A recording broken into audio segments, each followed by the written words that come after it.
Welcome to Off the Grid, a podcast for small business owners who want to leave social media without losing all their clients.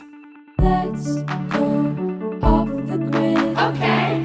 Let's go off the grid. Okay. I know that you really want to put your phone away. Yeah. Let's go off the grid. Hello and welcome to Off the Grid, a podcast about leaving social media without losing all your clients. I'm your host, Amelia Hruby. I'm the founder of Softer Sounds Podcast Studio and your gentle guide, fellow explorer, journeyer here on this podcast. We are currently in season 3 of Off the Grid, and one of our most popular episodes so far this season was all about boosting your visibility. So in that episode, I gave you, lovely listener, a list of 24 ideas, experiments, and strategies for boosting your visibility without social media. Basically, I was trying to help you get way more eyes on your work and your wonderful self this year. But after I released that episode, I heard from some of you that you actually needed more personal, emotional, energetic, embodied support to even be open to more visibility in the first place. You know, I gave you all these different ways you could show up, but a response I got was like, how do I even show up at all?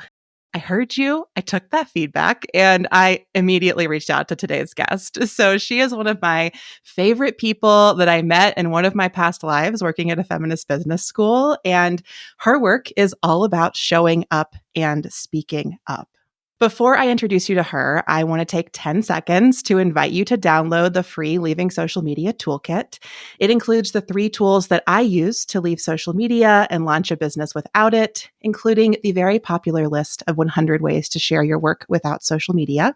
The toolkit's been downloaded by over 2,000 people, and I'm hoping that you will add yourself to that list so you can get it for free at offthegrid.fun/toolkit or at the link in the show notes.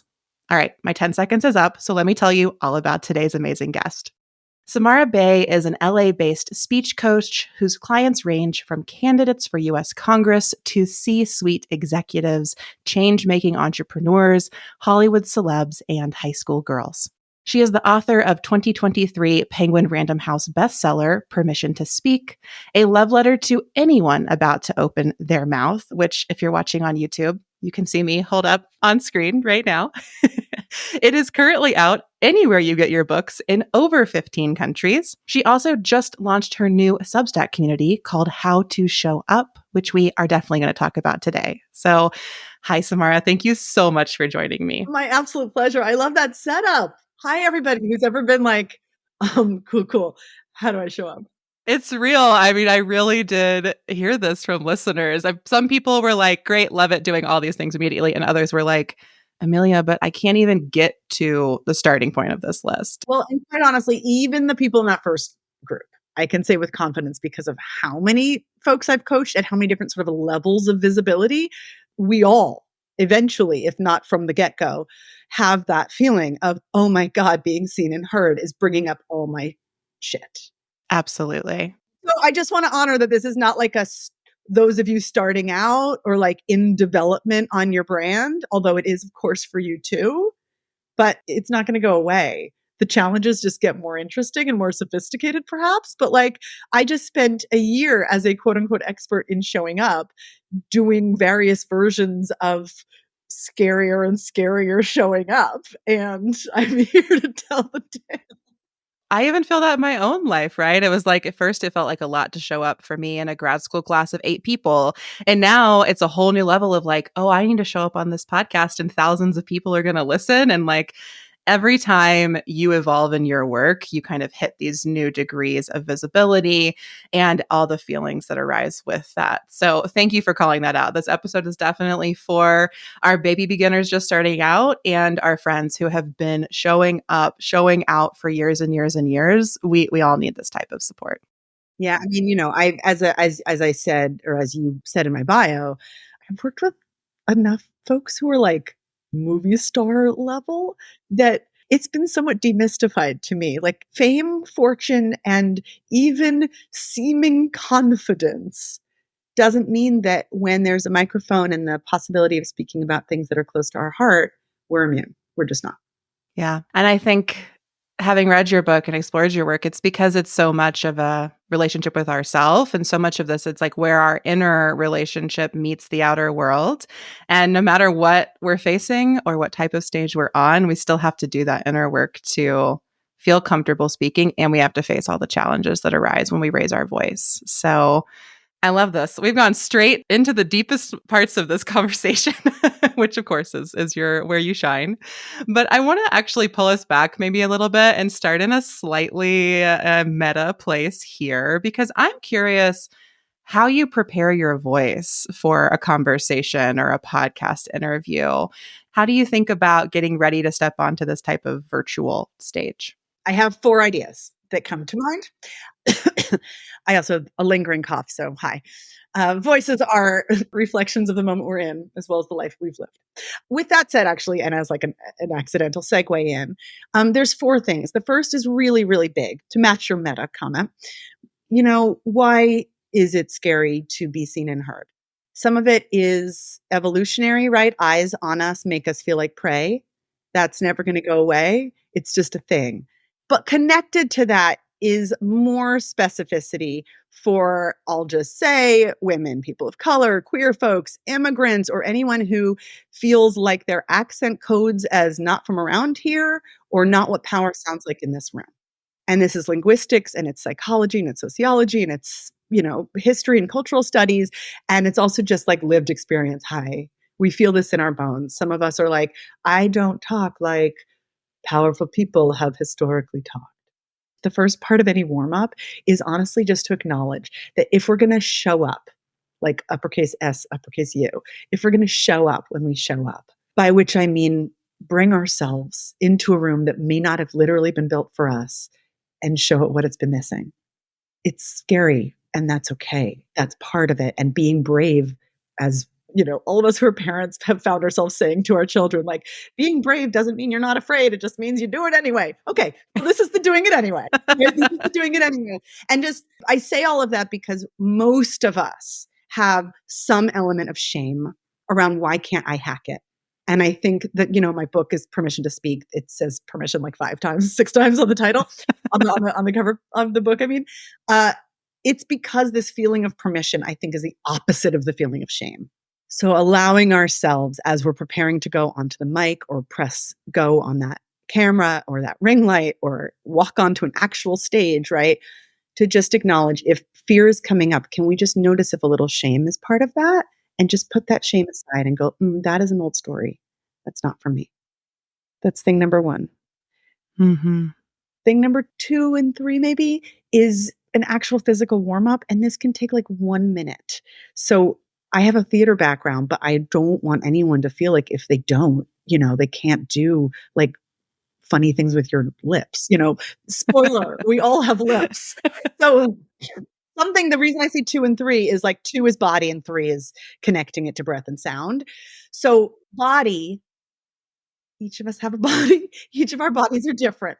Do something that feels good in your actual body, right? 100 years ago, the public speaking advice used to be do jumping jacks. Honestly, if you're a high impact, do jumping jacks.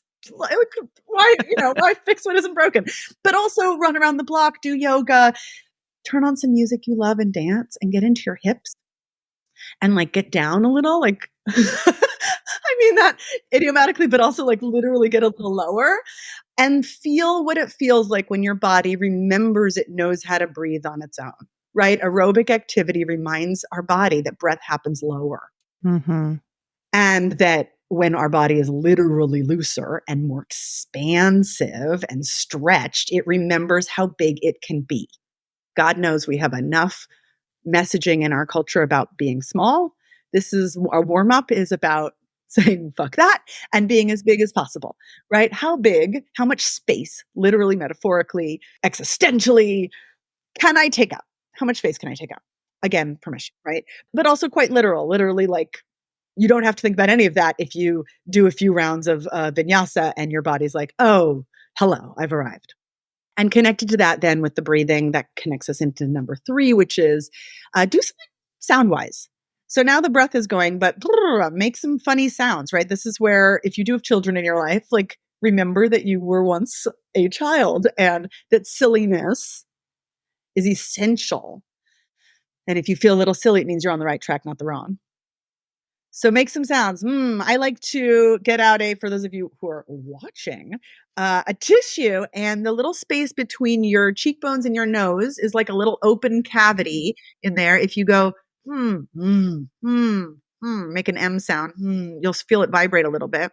This area, you can actually kind of shake out a little bit on some sound. And especially if you have a lingering cold, you do that a little bit and you start to feel stuff actually loosen up, and then you blow your nose like I'm about to do in public here.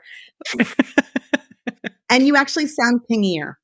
And pingy, P-I-N-G-Y, pingy, it's just a word that voicey people use to mean that your sound is present. This is my interpretation. But when we aren't pingy, when we don't have a kind of a forward vibraty sound going, we tend to sound, I'm going to try to do it now. We tend to sound a little underwater or a little sick. And it's a little bit like we are somehow there, but not quite there. So pingy means we're bringing the sound forward. We're like sending it to the person we're talking to. And really like doing that little warm up helps with that. Final thing, if we're kind of talking mind, body, spirit, this is where the spirit part comes in. Think about a time when someone really saw you. Maybe someone you admired you back. Maybe somebody that you did something for really like thanked you in a way where you just felt really touched. If memory doesn't come to mind, this is okay. This is like a project, right? We can collect these. Maybe it was a hug. Maybe it was an email. Maybe it was a text. Maybe it was you heard through the grapevine that somebody said your work was awesome and you're like, oh my God, I've always liked their shit too. Whatever, right? But collect a few of those. And in this final moment, before you're going to go on the mic or open the door or whatever, bring that memory to mind and breathe it in as low as you can and allow your body to be transformed into that version of you that felt power. And I don't mean power over, right? Power to, agency. A real sense of, oh yeah, I am a badass. And, listen, I want to be honest, stuff might come up. A memory that you think is great suddenly shifts and it turns into something that feels more like grief. That's okay. It might mean that that's not the new juicy one to, use. But have a collection of these and know that, yes, what we're doing in order to show up is creating the conditions for us to invite ourselves in. That's so beautiful. So I just want to, recap for the folks listening in. You gave us these four beautiful things. The first is acknowledge your feelings, acknowledge the reality of the world we live in, and set aside the shame if it arises. The second was get into your body, remind yourself that your body knows how to breathe, maybe with a little aerobic activity of any variety that you like. The third was make some silly sounds. Maybe you do that little sinus massage, you blow your nose, you get your voice all nice and pingy. And the fourth was that you surface this memory of a time when you felt really seen, heard, even admired. And you allow that to remind you of your power within, the power that you inherently hold by nature of being yourself. And all of that is not only how we prepare ourselves to be on a podcast, but to show up in any way that we might want to be stepping into a space or onto a stage or raising our voice, speaking up. That was really beautiful. In a way, I'm like, I say my own things a lot. I'm slightly sick of my own way of saying it. I'm like, wow, that was such a gift. Thank you. Yeah. You got it. Now that you've given us so much wisdom of things we can apply in our own lives, I actually would love to take us back into your story a little bit. So you just launched the Substack newsletter called How to Show Up. And I'm curious about your journey of showing up. So can you tell us kind of how your path has traveled in terms of showing up, or the ways that you've shown up or struggled to show up over time, and some of the lessons you've gleaned in that process? Yeah. I mean, I will say that I really started out as a coach for other people to do the showing up. And I was a real behind the scenes kind of permission whisperer. And then the me showing up part, right, is me taking my own advice. And that happened next. So when I've reverse engineered what works, it's less what works for me and more what works for my clients. But then, it does actually, then there's the second half of the tested against my own experience, which I have to admit is when I think I started to talk even more deeply about this. Like I knew from the get-go when I was doing a podcast on this 4 years ago and pitching the book and everything that like this is political and this is about justice work. It took me a little while and more of doing it myself to realize that this is also not separately, also self work, right? As you said, and that there is a spiritual or existential component to these conversations we have with ourselves about what kind of leadership we want to see more of in the world and how we be it every time we get the chance to speak, even if it's not in an official leadership capacity. It's a fierce dreaming about the kind of world we want to live in, but it's also a fierce conversation with ourselves about how we don't wait on that and all the stuff that comes up, which is inevitably heavy. And then how we kind of find the lightness inside of that.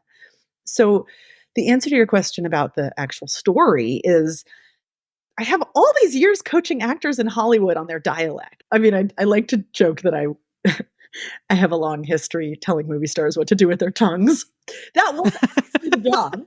And I worked with people like Gal Gadot and Rachel McAdams and Penelope Cruz and Pierce Brosnan and Keegan-Michael Key and the Oscars and come up and I'm like, oh my gosh, that old client. I had a real name for myself in Hollywood. I mean, I guess I should say, but this thing happened the summer of 2018 when I was coaching Gal on Wonder Woman 2. I was in DC for the summer.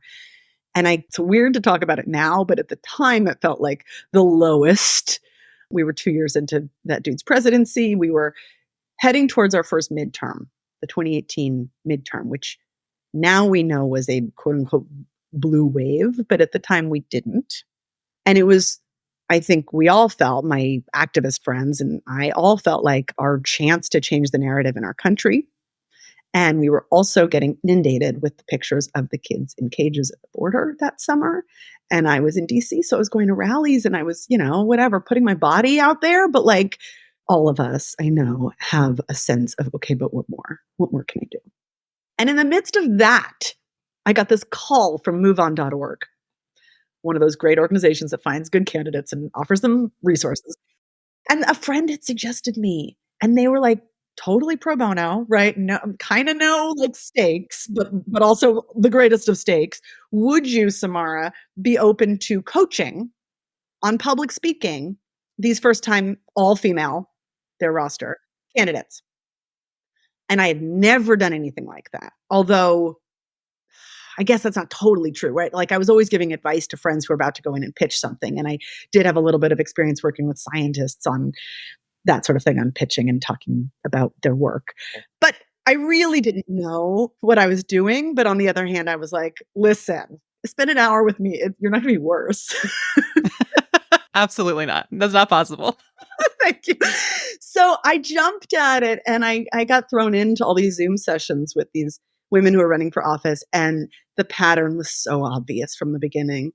They were all like so totally magnificent, like completely who we all want to have leading us.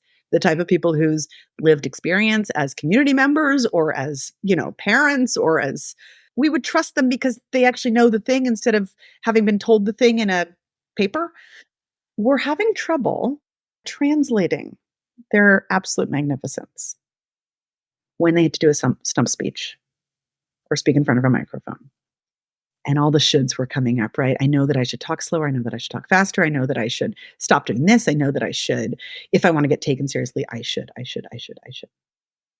And of course, part of me wants to validate, like, yeah, we live in a society that likes to judge us based on all the things. And I think it would be irresponsible for any coach to say, just ignore that. It's the world that we're in. The shoulds aren't always internal too, right? Like sometimes you are literally told you should 100%. lower your voice, raise your voice, talk slower, talk faster, all of that. So I just wanted to name it's not just I think we get told it's our like inner story all the time, but it can also be Right. direct critical feedback that we receive from other people outside of us. Completely. This is also like the big problem inside of quote unquote self-help work is like you can just solve it inside yourself, as though we don't live in a completely fucked up society that we are just trying to actually function inside of. Completely. And some of those shoulds we have outgrown. Some of those stories need emissaries coming in and saying the story is changing. I am an example of that story changing. And that's what's possible.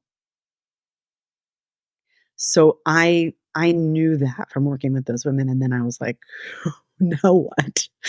And I spoke for the first time myself in front of hundreds of people that same fall. So now it was like October. And I went to Princeton undergrad, and they called and asked if I would speak at their big women's conference. And I was like, yes, it's but like for not actors, right? And they're like, you're right, for not actors. This is like speaking on speaking for, people. And I jumped at it, of course, and was like, let me put together something. It was an hour 15. It was meant originally to be for 50 people. And it was like on the schedule between Justice Kagan and Justice Sotomayor and Amy Cuddy, the power pose woman. And I was like, okay, I'll just be over here in this little side room. And then a few days before I flew out from California to New Jersey to do this, I got this automated message that said 465 people had signed up for my 50-person workshop, which I had called How to Use Your Voice to Get What You Want. Great title. I remember seeing it in your book. I was like, I've never felt more badass. Like, yes, that feels right. Anyway, so market research, I didn't know. I was, gathering, but to name it that, to have that type of a response, and then to actually show up and present it. And half of what I did was sort of really the beginning of my book, right? Like sort of trying to pull out what my best advice is. And then the second half was actually, this was sort of accidental, a group discussion. That part wasn't accidental, but that turned into a deconstruction of what I had done in the first half. So this is what I thought of when you first said my own showing up, right? I mean, basic questions like, why did you come out from behind the podium? I was like, oh, I want to talk about this, right? What it is to make ourselves deliberately vulnerable, and not just vulnerable by saying, sad things, which is sometimes the misunderstanding of what vulnerable means. But being seen, letting yourself be, saying in word, in emotion, in tone, and in body, I am willing to be seen in my weirdness for you. I think that last part is an important part of the equation too. So I went from there. I mean, that was really my first speaking opportunity. And then I was like, now what? And I had a podcast by a few months after that because I was like, I think that's the next step. I don't know. hey friend, Amelia here. I am interrupting this wonderful conversation with Samara because I want to get a little honest and show up with a part of myself that I never talk about here on the show. When I'm not busy running my business or recording this podcast, it is quite likely that I am curled up in bed, reading a book or watching a movie. Last year, I think I read over 80 books and I watched over 200 movies. And probably half of those were thrillers, horror, or true crime of some kind. That's why I'm excited to introduce you to Feminist Thriller Club, a free newsletter that sends you monthly recommendations for what to read and watch next, so you never spend another Friday night searching for something to watch instead of actually enjoying yourself. Feminist Thriller Club was founded by Cassia Manolis, who is a devoted listener and former guest of the Off the Grid podcast. She was on our blog episode last season. Go back and listen. Cassia is a writer who loves the feminist thriller genre. We're talking about books, shows, and movies like Gone Girl, Big Little Lies, and Mare of Easttown. If you love a character-driven feminist story as much as Cassia and I do, head to feministthrillerclub.com to find a new book or show that you'll be excited to dive into this Friday night or any other night, because if you're like me, you love nothing more than a Tuesday evening movie. Okay, now that I've shown up with a little weirder, wilder part of myself, let's get back into this conversation with Samara Bay. Where you started that story was kind of saying you had worked with all the other people about how to speak and show up, and now you reverse engineered it. So, how are you carrying that into your work this year? Like, how are you stepping out from behind the scenes at this point, like really challenging yourself a little bit, inviting yourself, supporting yourself in showing up as Samara, not just as the coach of all these other famous names you can insert here that you've worked with? It's a great question, by which, of course, I mean, because everyone means when they say it's a great question, who knows? I really am. I mean, that vulnerability thing is real. I think I'm going to give as honest an answer as I can here. I think last year, 2023, the year the book came out early in the year, and so the entire year felt like it was sort of a various shaped book tour. My goal was to talk about what matters to me like it matters to me. So the like it matters to me is the hard part, right? And I talk about this in the book. I call it caring out loud. But showing up in all these spaces, talking to people like you, talking to corporate folks, talking to Deepak Chopra, like me. And like me does not mean that there's one authentic version of ourselves and the rest is fake. I think that's a real cultural misunderstanding. I'm using like me to mean centering my own sense of mischief, making sure that I'm having a good time. Not because I'm self-absorbed, but because I know that when I invite myself in at that level, the work is just more accessible and makes more of an impact. And I reveal myself more, which means it gives other people freedom to reveal themselves more, which is permission at scale. And I also knew for 2023 that I had a fuckload of privilege, right? Not just being how you would describe me physically and visually, right? But also having, quite honestly, 2 Ivy League degrees and this Penguin Random House book deal meant that I got to model to the extent it was fun. And fun does not mean there's no danger and mystery and fear inside of it, right? There was also that. But I got to model every chance I had to talk how to spend my privilege by showing up like me in spaces that were used to hearing authors talk in different ways. More reserved, more serious, more adult, more whatever. I got to show up in those spaces and be like, this is me. And, people are going to judge. But for the most part, my gamble is my people will find me and the judges are going to judge. We know this. And they either come around, they need to see this modeling as well, or they don't. And fortunately, every movement in the history of the world has not needed everyone. So moving into 2024, if I am really thinking about my visibility goals myself, right? Besides helping lots of people, I think that I have earned is the word that comes to mind, but I'm not sure if that feels right. But earned the space for myself now to also publicly not be an expert, which feels messy and mischievous. But my favorite public folks are also modeling this for me, that we cannot know, publicly not know. Yeah. We can build all of our expertise only to unravel it in real time in front of people in like really helpful ways. To me, that's how we illustrate the illusion of the concept of like professional expertise. And we actually uncover like lived experience, because I deeply believe and support experience. And I think that there's a difference between I have had all these experiences, I've done things, I've learned from them, I've evolved from them. And that brings me to this place in my life where I deeply know and feel and have become this person. That's so different than like the professional veneer of expertise that's like so often wrapped up in privilege and nepotism in our class and our race and our gender, and so many of these just kind of surface level markers that suggest success to other people, but don't necessarily have to carry any of that lived experience with them. And I agree with you. The people I really admire and look up to and try to model my work after or follow in their footsteps to some extent are the ones who are like deeply invested in being fully human and in bringing themselves along to all their work. What's complicated inside of that, there's probably lots of things, but what's coming to mind as you say this is that we don't want to abandon our wisdom as well.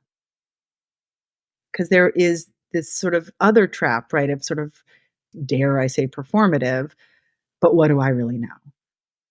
Which also undermines all of the knowing that we do have. So how do we show up in public as a whole human who's like, this, today I woke up less knowing, but I also know a lot. Yes. And stretching both of those or flexing both of those and like, I don't know, doing it together. Yeah. This is something I think about a lot in the context of my work around social media and leaving social media and, the performance of knowing something versus knowing something, the performance of success versus actually like holding that wisdom through experience.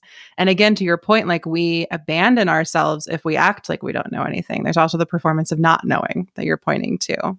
Right. And when we do that, we tend to go into a few extremes. So I'm thinking really specifically for a second of self-promotion. And, that term makes all the things come up. First of all, if I were to offer some help on that, I think it's really important to remember that every single piece of self-promotion you or I or any of you listening ever do is not. It is for someone else. If it's not, you're doing it wrong. But 97.9% of the time, self-promotion is, I made a thing, I hope it helps. And then inside of that, we sometimes have the bro marketing voice because we all grew up in a culture saying, show up so confident that your confidence is what makes them buy. And some of that is wise, right? We have to do the work so that we know that our thing is of value. But if we've sort of half done the work, or if we're sort of stuck hearing the shoulds, or if we're stuck feeling like I'm an expert today, but I'm a non-expert tomorrow, right? The danger is that confidence starts to feel like a big old fakey fake rather than something that's connected. And again, I'm not saying like there's a perfect equation here, but I am saying that all of that is present. And it's so interesting to notice, confidence is a byproduct. It's not a thing. I feel like our whole society is like, be more confident. And you're like, does that mean puff up my chest? Like a, stereotypical alpha male that comes to mind? But confidence is the byproduct of, I think, having nothing to hide, which is really terrifying. Having nothing to prove might be an easier way to think about it. But so if that's the work, working on, for example, with the Substack, like I'm where I am. Welcome.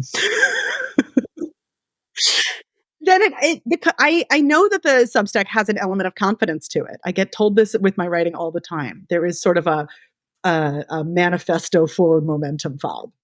But it's not because I'm like sound confident, right? It's because I'm like, I am doing the work to show up with nothing to prove and getting it wrong sometimes and doing it again. And I can look back at my old writing and be like, oh, that was a line that was like, gave an air of confidence, but actually that was because I was hiding that I felt really, really insecure. And that's okay. And it's an iterative process. And we practice. We hopefully practice together, which is the point of my Substack and of this conversation and of a lot of our spaces, I think, right? Because that you can't hack it voice also means you're alone. Everyone else has it figured out. And just being able to connect with each other bursts that shame bubble like nobody's business. And that's what our voices do so well. That's what showing up does, is connect. That's such a big piece of, I think, so much of what you've said. When you mentioned that self-promotion is for others, to share your work with others, what you have to offer to others. I was also thinking when you were talking about doing the book tour, year of a book tour, having these conversations and really trying to speak about these things like yourself and as yourself. This is reminding me of moments in my own career where I've gotten to interview people that I admired so much or that felt like they were, quote unquote, way out of my league. And all of the work I've had to do to even be able to show up to that conversation without dissociating, without quote unquote just blacking out the whole time. Something that happens to so many people, including tons of my podcast clients who are like, I don't know what I recorded. I blacked it out. Like I have no idea, which I'm not judging, but I think is a very different experience than perhaps really being able to be present and with ourselves every step of the way as ourselves. And also, I just wanted to name what you said, like showing up as yourself, meaning getting loud, being mischievous, being weird, letting it be funny, being silly, and how that's certainly not the way that perhaps you are quote unquote supposed to talk to Deepak Chopra. I was just in a session with interweb members earlier this week, and we were guided in a nervous system exercise by Natalie Ross. And something she said that was like so on point here is she's like, this time is not about calm supremacy. You're not here to get calm. And I think it's similarly here. You're not here to get professional. We're not working on your voice so you can get calm, get professional, so that you can slip into podcaster voice and sound exactly like all the other podcasters out there, right? Like, that's not what we're doing. And there's a voice norm in every industry too, right? Like that podcast voice is so real, but so is obviously pilot voice, right? Like journalism voice, professional voice, but also, especially in professional businessy land and connected to what you were just saying, it helps to think about for each of us what we like listening to, who you most recently reposted if you are on social media or sent to a friend, what you happened upon, and you were like, that person's talking and doing things to my body. Right? Because if you Google, how do I sound authoritative, which I've done, it says exactly what you'd expect, right? Speak in a low pitched voice. Start and end all of your sentences going down. So for anyone who's ever been told they have upspeak, right? But also for any of us who want to just end our thought out, like, I think this, what do you think?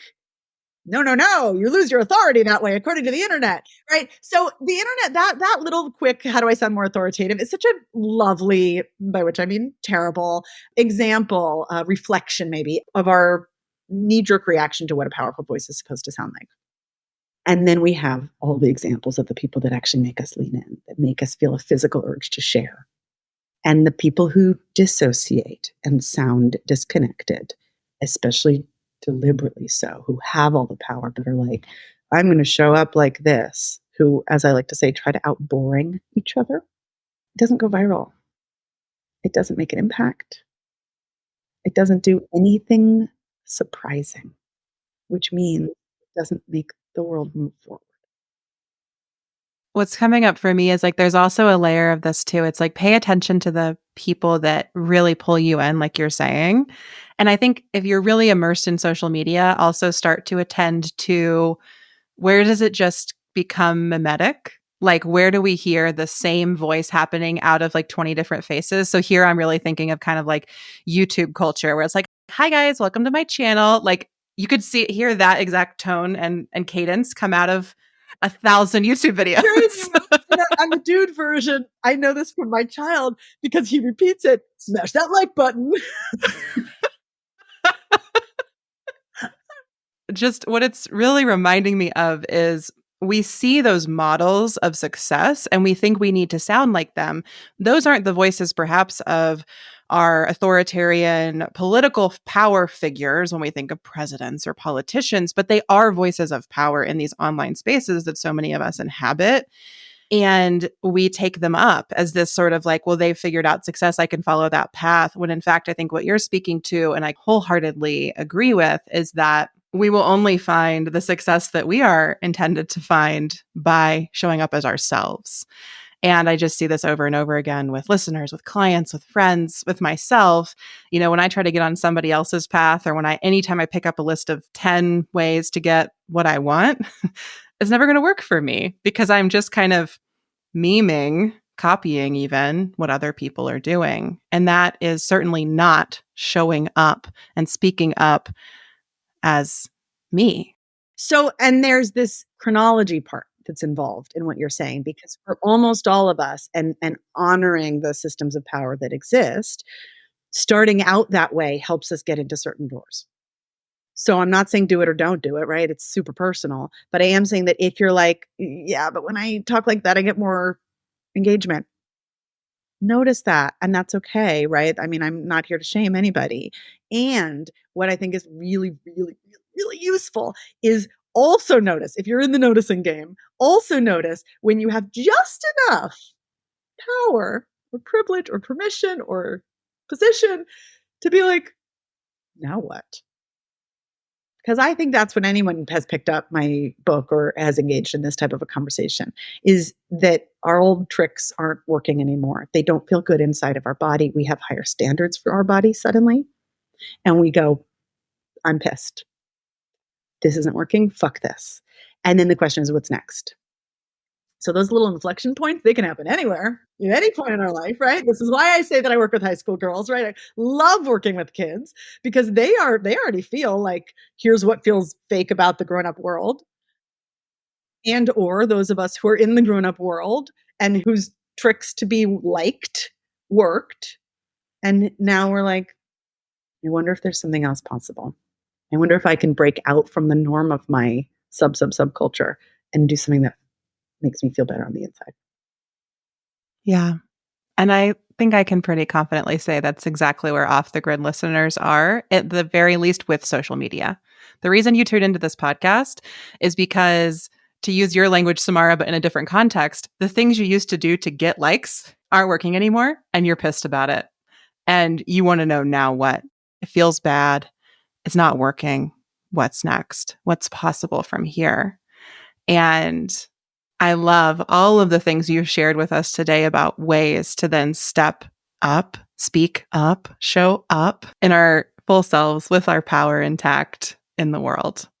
I have one more question, this might be a slight nuance, but it's something I'm really curious about for you because I encounter it a lot as a podcast editor and producer and a person who talks about social media, which is I see this sort of divide that people take between showing up and speaking up. Like showing up is visual, speaking up is auditory or oral or heard. And we think of them as different things, but maybe perhaps the same stuff is at stake. But I'm just curious, do you see any difference between showing up and speaking up? Do you think like the voice and the visible are different in these ways, or do you wrap it together in how you think about all of this? So for me, showing up is not visual. It doesn't have to be. I can show up on the page as a writer, right? In its words. Showing up is a decision to not just literally show up, like arrive, like physically appear, but really show up with your spark, with your weird, with your spirit, with your mischief, with an element of surprise, with your humanity intact. Sometimes there's an overlap with speaking up, right? But I actually think speaking up feels different than showing up. For me, and I want to honor that this really started with those women running for office and then expanded into my friends in LA who were either in the creative writing world pitching ideas to Hollywood or in the entrepreneur world and, pitching a product to Sephora. That what matters to me is that we show up in the moments that matter to us. And those moments that matter are almost always when we're talking about our own ideas that are close to our heart, that haven't been tested by the world at large, that feel weird and new and fresh and thus possibly wrong, and showing up anyway. So speaking up culturally has this idea that's more like activism, right? That's advocating. So there's an overlap there. But I think speaking up is actually its own conversation. And I'm a little less interested in it, I have to admit, because what I really want is to know what world exists when the people with the weird, small, maybe not massive ideas that are close to their heart talk about those ideas in a way that makes them spread. It's not actually the same as movement work, although there's an overlap.